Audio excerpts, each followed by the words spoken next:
जब आपका लोन आवेदन बार बार निरस्त हो रहा है तो ये उपाय करें। क्या आपको पता है कि जैसे जैसे रिटेल लोन लेने वालों की संख्या बढ़ रही है, वैसे वैसे ही लोन डिफॉल्टरों की संख्या में भी इजाफा हो रहा है। यही वजह है कि लोन देने से पहले अब बैंक की ओर से बारीकी पूर्वक जांच की जाती है।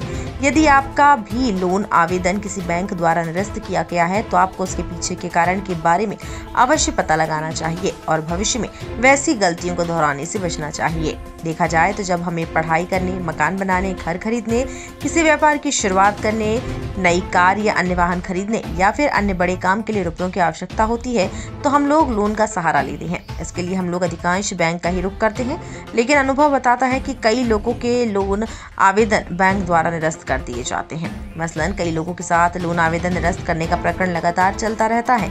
इसलिए ये जरूरी है कि बैंक की सभी बारीकियों को समझने के बाद ही आवेदन भरा जाए और आवश्यक सभी दस्तावेज जमा कराए जाएं, क्योंकि सभी दस्तावेज पूरे होने के बाद भी लोन आवेदन निरस्त होना किसी के अरमान के बिखरने जैसा होता है। इसलिए किसी भी प्रकार के लोन के लिए आवेदन जमा करते समय बिल्कुल सही जानकारी दर्ज करें, क्योंकि कोई भी गड़बड़ी मिलने पर आपके लोन आवेदन को निरस्त किया जा सकता है। वास्तुतः आप कोई भी लोन देने से पहले बैंक की ओर से बारीकी पूर्वक जांच की जाती है। ऐसे में अगर आपके लोन आवेदन में किसी भी बैंक द्वारा निरस्त किया जाता है तो आपको उसके पीछे के कारणों का पता लगाना चाहिए। जानकारों के मुताबिक यदि आपका क्रेडिट स्कोर बेहतर है तो आपको कोई भी लोन आसानी से मिल जाएगा। खासकर यदि आपका क्रेडिट स्कोर 700 या 750 रुपए है तो इसे अच्छा माना जाएगा। इसके बल पर आपको आसानी से कर्ज भी मिल जाएगा। वहीं किसी कारणवश यदि आपका क्रेडिट स्कोर 700 या 750 से कम है तो आपको लोन मिलने में विभिन्न तरह की परेशानियों का सामना करना पड़ सकता है।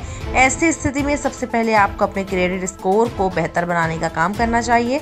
उसके बाद ही किसी भी प्रकार के लोन को पाने के लिए आवेदन करना चाहिए। वहीं क्रेडिट स्कोर में भी अगर कोई गलती नजर आती है तो भी लोन आवेदन निरस्त हो जाता है। वहीं दूसरी बात ध्यान रखने योग्य ये है कि अगर आप किसी भी प्रकार का लोन लेने जा रहे हैं तो एक साथ कई वित्तीय संस्थाओं में आवेदन नहीं करें, क्योंकि जब वे आपका क्रेडिट स्कोर चेक करते हैं तब संबंधित डिटेल क्रेडिट रिपोर्ट में दर्ज कर देते हैं। ऐसे में अगर आप ज्यादा बैंकों के पास लोन लेने एक ही समय पर जाएंगे तो उन्हें इसका पता चल जाएगा। इसके अलावा जब भी किसी प्रकार के लोन के लिए आवेदन भरते हैं तो उस समय बिल्कुल सही जानकारी दर्ज करें, क्योंकि इस प्रक्रिया में किसी भी प्रकार की कोई भी गड़बड़ी होने पर आपके लोन आवेदन को निरस्त किया जा सकता है। वहीं आपको अपने वेतन के अनुरूप ही EMI का भी प्रारूप बनाना होगा, क्योंकि अगर आपके बैंक को आपके लोन की राशि और आपकी आय के बीच कोई तालमेल नजर नहीं आता है तो भी आपका लोन आवेदन निरस्त हो सकता है।